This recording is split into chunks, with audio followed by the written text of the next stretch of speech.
Okay class, now we will start a new chapter, that is chapter number 2, linear equation in one variable. First of all, we will know what is linear equation in one variable. So I have done an introduction of this. Linear equation in one variable means that expression having any variables means बेटा alphabet, कोई भी alphabet A से लेकर Z तक, that variable does not contain the power more than 1. उसकी power 1 से ज़्यादा नहीं होनी चाहिए. It should be only 1. वो कितनी पावर होनी चाहिए बेटा? ओनली 1. मतलब कि लीनियर इक्वेशन इन वेरिएबल का मतलब होता है जो एक्सप्रेशन है उसके अंदर जो वेरिएबल लिए गए हैं उन वेरिएबल की जो पावर होनी चाहिए वो बेटा होनी चाहिए 1 से ज़्यादा नहीं होनी चाहिए. जैसे 2x² plus x plus 4, it is an expression. ये एक एक्सप्रेशन है, ठीक है. x plus 1 is equal to 5 और 2x plus 2 is equal to 8, it is an equation. ये एक इक्वेशन है. जब तक इज इक्वल टू का साइन नहीं लगेगा जब तक कि वो एक्सप्रेशन कहलाएगा. जहाँ पर भी इज इक्वल टू का साइन लग के कोई भी एक वैल्यू आ जाएगी उसके बाद तो वो इक्वेशन कहलाएगी. Understood. Now x² plus x plus 2 is equal to 5, it is not equation. ये इक्वेशन नहीं है क्योंकि मैंने अभी आपको बताया था x की पावर अल्फ़ाबेट की पावर कितनी होनी चाहिए 1, जबकि इसकी अल्फ़ाबेट की पावर क्या है बेटा 2. अंडरस्टूड. तो ये इक्वेशन नहीं है. Next, solving equation. अब हम इक्वेशन को कैसे सॉल्व करेंगे. इक्वेशन जैसे मुझे दे रखा है 2x minus 5 is equal to 7. मुझे एक इक्वेशन दे रखी है 2x minus 5 is equal to 7. अब मैं इसको सॉल्व कैसे करूँगा. सबसे पहले मैं एक कांस्टेंट नंबर को दूसरे कांस्टेंट नंबर से प्लस माइनस मल्टीप्लाई डिवाइड कर सकता हूँ, ठीक है. अब देखो 2x minus 5 is equal to 7 है तो मैंने 2x को 2x की जगह पे रखा. पर ये जो 5 है ये माइनस का है और जब ये दूसरी साइड जाएगा तो ये किसका हो जाएगा बेटा प्लस का. एक चीज़ आपको हमेशा याद रखनी है, जो भी वैल्यू लेफ्ट हैंड साइड पे बची हुई है वो पहले उतारी जाएगी, उसके बाद जो आप लेके आ रहे हो उसको लिखोगे. ऐसे ही राइट हैंड साइड पे जो भी वैल्यू पहले रखी हुई है वो आप उसको उतारोगे, उसके बाद दूसरी वाली वैल्यू आएगी.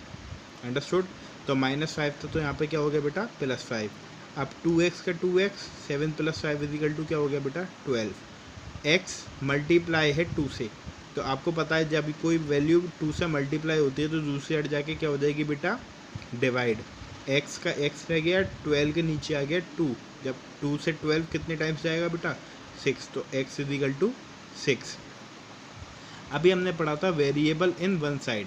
जब हमारे पास वेरिएबल कौन सी साइड है, एक साइड है LHS साइड है ना. इस इक्वेशन से इस इज इक्वल टू से पहले LHS साइड होती है बेटा, इज इक्वल टू के बाद होती है RHS side. Now second equation देख लेते हैं एक और. 3y plus 5 is equal to 2y plus 10. अब मुझे यहाँ पे भी वेरिएबल दे रखा है यहाँ पे भी, तो हम कौन सा पढ़ रहे हैं बेटा वेरिएबल इन बोथ साइड. अब दोनों साइड मुझे वेरिएबल दे रखे हैं, ठीक है. अब मैं कैसे करूँगा 3y 2y यहाँ पे प्लस का है तो मैं दूसरी साइड ले जाऊँगा तो बेटा क्या आएगा माइनस का 2y.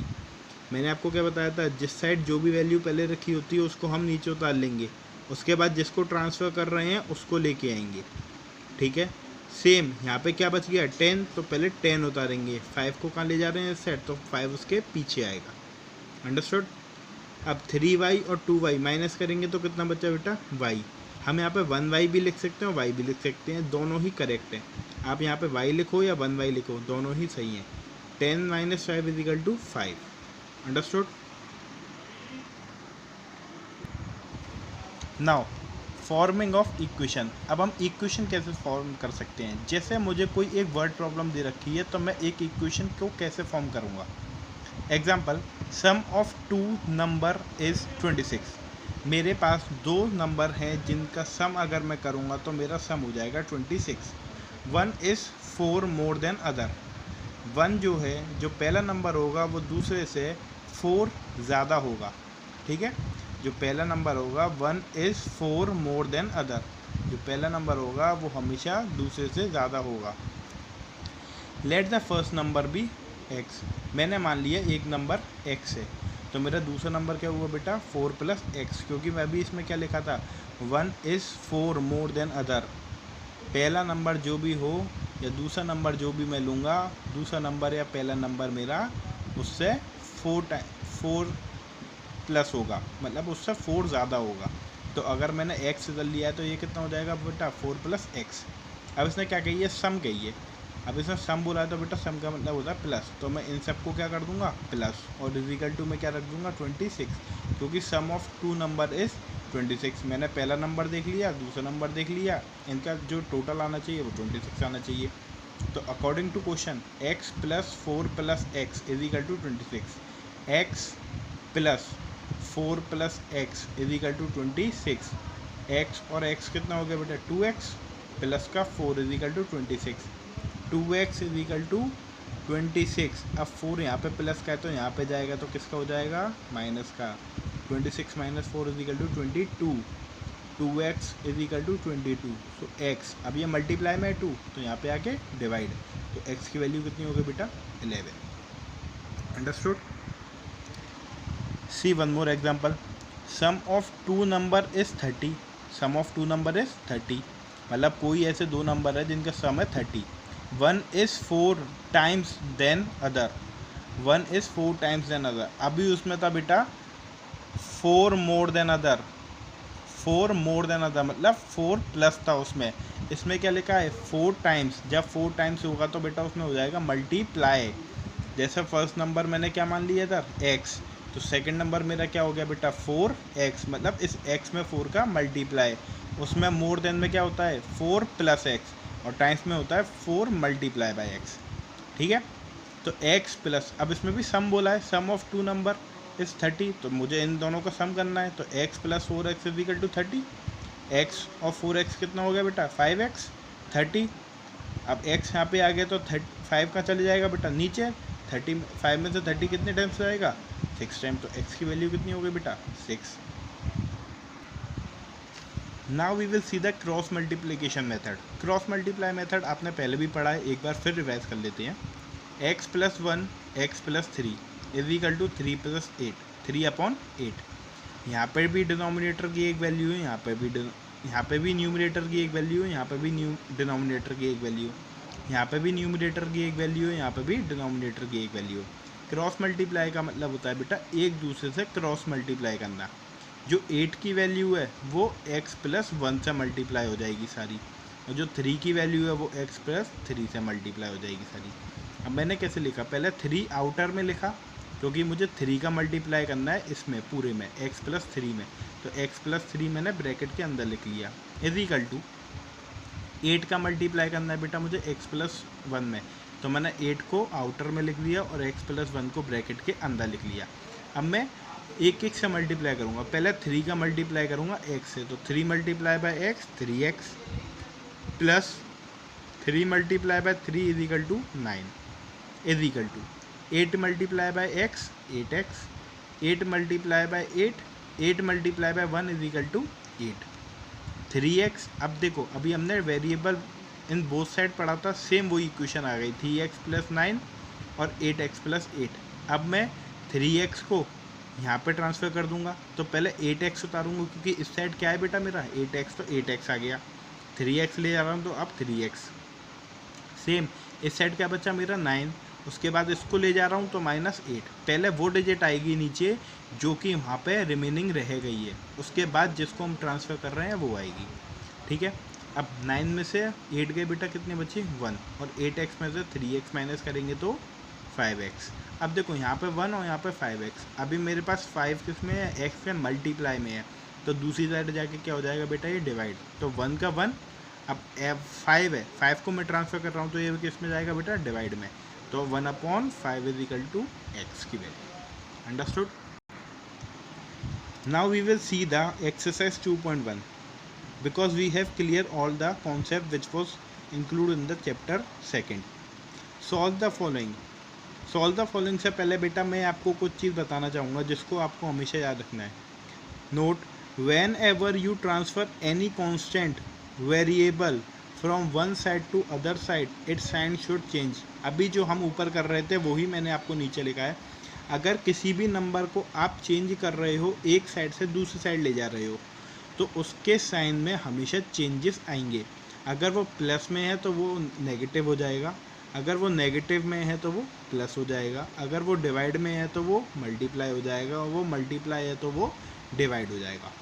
अब सबसे पहले हम क्वेश्चन देखेंगे फर्स्ट, x माइनस 2 इजिकल टू 7। नॉर्मली आप इसको इक्वेशन को सॉल्व कर सकते हो। x अब 7 है तो मैं 2 को इस साइड ले जा रहा हूँ, तो पहले मैं 7 को पुट करूँगा। 7 2 माइनस में है तो इस साइड आके क्या आ जाएगा बेटा, प्लस में, तो 7 plus 2 is equal to 9।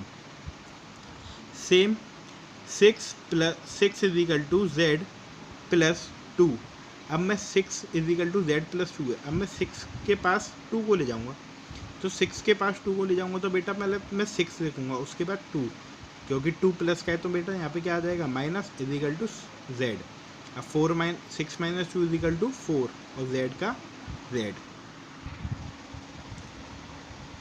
Now next 3/7 plus x is equal to 17/7। First of all see 3/7 plus x is equal to 17/7 लिखा हुआ है। सबसे पहले मैं इसको सॉल्व करूँगा लेफ्ट हैंड साइड को, क्योंकि ये तो मेरे फ्रैक्शन फॉर्म में लिखा है पर ये होल में लिखा हुआ है, तो पहले मैं इसको चेंज करूँगा, सॉल्व करूँगा। अब आपको पता है जब मैं 7 नीचे डिनोमिनेटर में ले लूँगा तो x के नीचे क्या आ जाएगा बेटा, x के नीचे आ जाएगा 1। अब x के नीचे 1 आ गया ना, तो ये 7 और 1 एलसीएम में क्या आ गया बेटा, 7 3, क्योंकि जब मैं इसको मल्टीप्लाई करूँगा तो 7 बन जा 7, जब 1 आया तो 1 3 जा 3, प्लस 1 से 7 कितने टाइम्स जाएगा, 7, तो 7 का मैं x से मल्टीप्लाई करूँगा तो 7x। अब मैं इसको नीचे सॉल्व करूँगा तो यही सेम आ जाएगा, और ये भी इसको।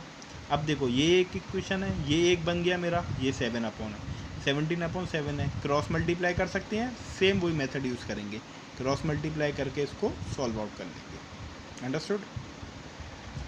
सेम मेरा ये क्वेश्चन है 2x/3 is equal to 18, 2x/3 is equal to 18/1, क्योंकि ये भी होल है।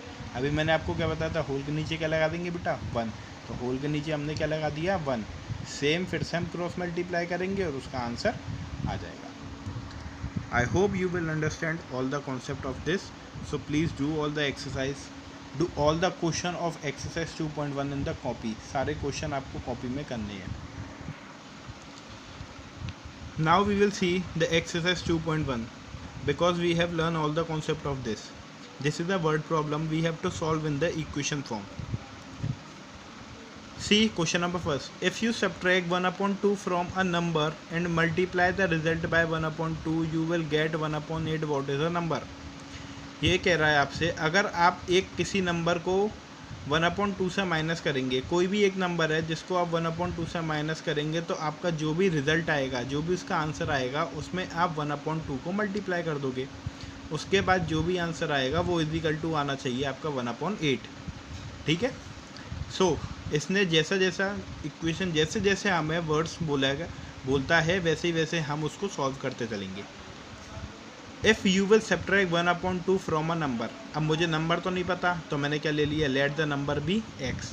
अब x में से मैं किसको माइनस करूँगा, 1/2 को, क्योंकि ये बोला है you will subtract 1/2 from a number, x minus 1/2, क्योंकि मैंने नंबर को क्या मान लिया, x, तो x minus 1/2, and multiply the result by 1/2, और आपको मल्टीप्लाई करना है 1/2। अब एक बात बताओ, आप x माइनस 1/2 को जब आप इसको माइनस करोगे तो आपका यही रिज़ल्ट आएगा, कोई चेंज तो होगा नहीं, क्योंकि आपको x की वैल्यू तो पता ही नहीं है अभी।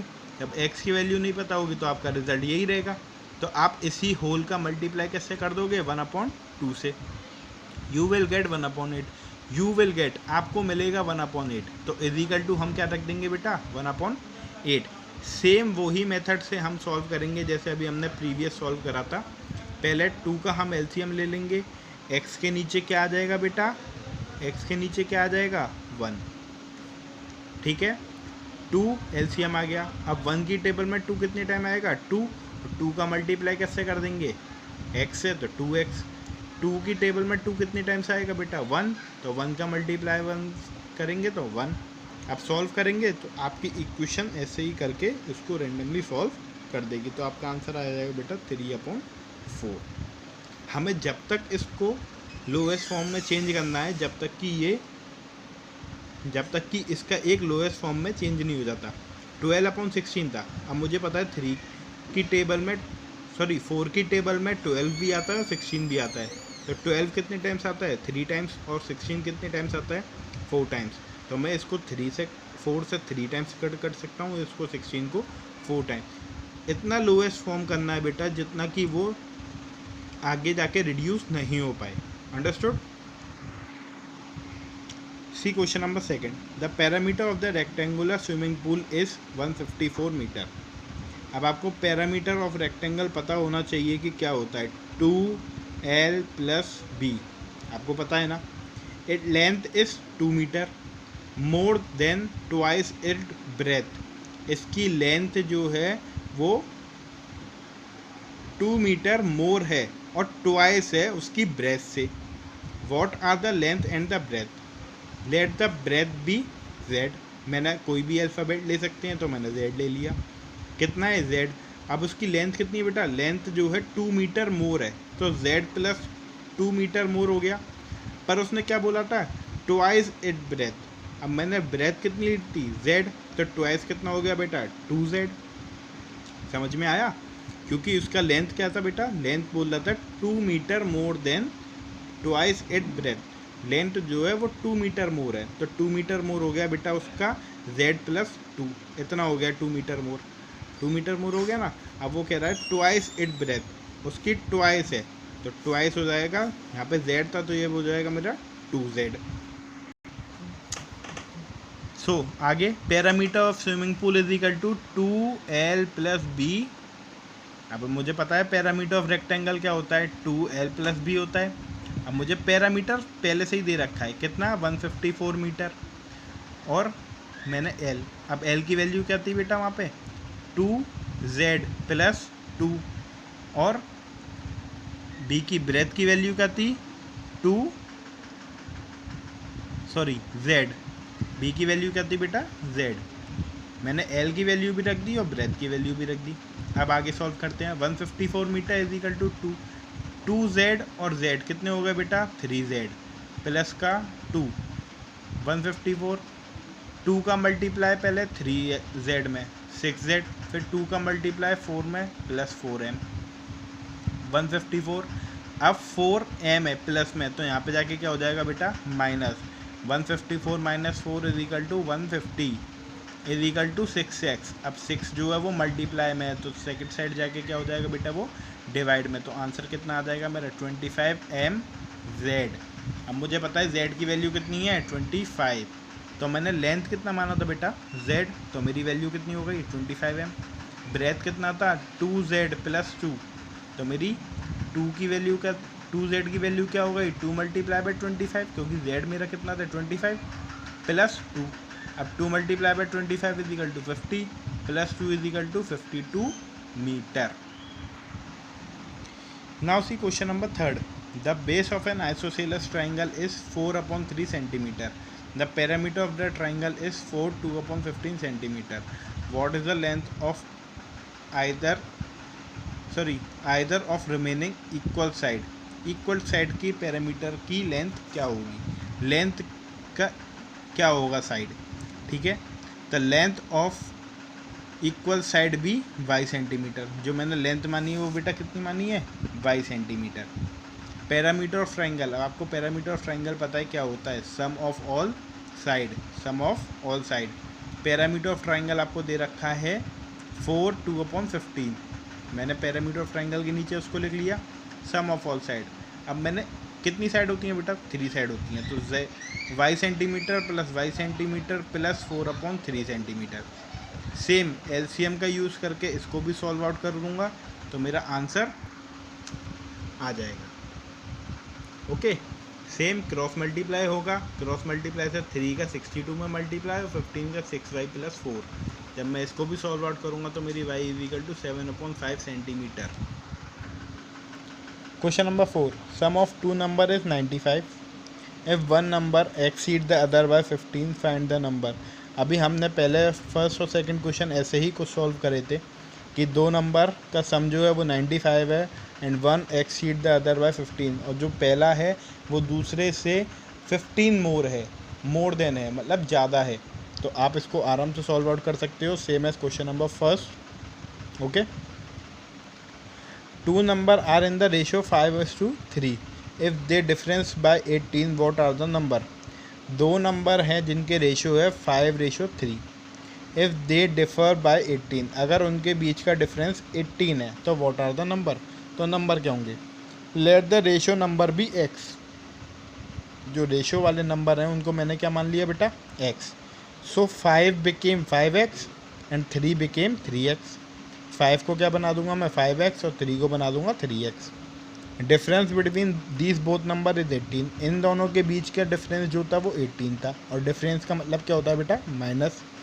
तो 5x minus 3x is equal to 18, तो 2x is equal to 18, x is equal to 18/2, तो x is equal to 9। So 5x, अब 5x की वैल्यू क्या हुई, x की वैल्यू मेरी 9 आ गई, तो 5x, अब x की वैल्यू मुझे 9 मिल गई ना, तो 5 में कितने का मल्टीप्लाई कर दूंगा, 9 में 45।